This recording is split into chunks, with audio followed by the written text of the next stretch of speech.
அனைவருக்கும் வணக்கம். நான் வழக்கறிஞர் மேகராஜ் பாண்டியன். சமீபத்தில் விடுதலை சிறுத்தை கட்சியினுடைய தலைவர் தொல் திருமாவளவன் அவர்கள் ஒரு கேள்வியை ஒன்றை எழுப்பியுள்ளார். விபூதியை அளித்ததற்கு இந்து அமைப்புகள் கடும் எதிர்ப்பு தெரிவிக்கின்றார்கள். என்னை கோவில் கருவறைக்குள் அழைத்து செல்ல முடியுமா என்ற கேள்வியை அவர் வைத்துள்ளார். நான் அவருக்கு திரும்ப கூறுவது ஒன்றே ஒன்றுதான்.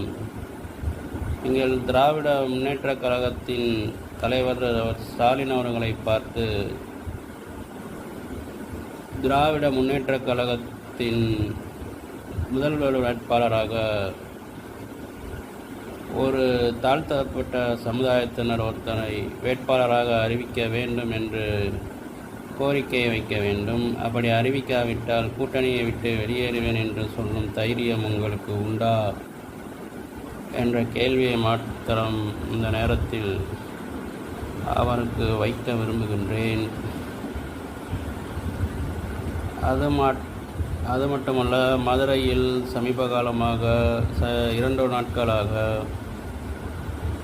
முன்னாள் அமைச்சரை தொடர்புபடுத்தி ஒரு சில விஷயங்கள் பரவிக்கொண்டிருக்கின்றது. அதில் பசும்பொன் பாண்டியன் போன்ற சில நபர்கள் விஷமத்தனமான கருத்துக்களை, பொய்யான தகவல்களை பரப்பி கொண்டிருக்கின்றார்கள். இது வன்மையாக கண்டிக்கத்தக்கது. பாரதிய ஜனதா கட்சியினுடைய முக்கிய பிரமுகர்களை தொடர்புபடுத்தி பேசி வருகிறார்கள். சட்டத்திற்கு முன்பு அனைவரும் சமம். தமிழக காவல்துறை மிகச்சிறந்த காவல்துறை. விஷயத்தில் தவறு செய்துபவர்கள் யாராக இருந்தாலும் சட்டத்தின் பிடியிலிருந்து தப்ப முடியாது.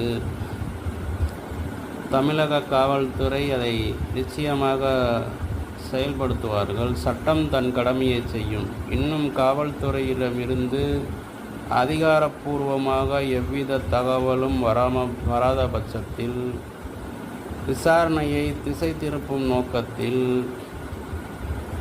பசும்பொன் பாண்டியன் சில நபர்கள் ஈடுபடுவது வன்மையாக கண்டிக்கத்தக்கது. இது தவறு செய்தவர்கள் யாராக இருந்தாலும் கடுமையாக நடவடிக்கைக்கு உட்பட வேண்டும்.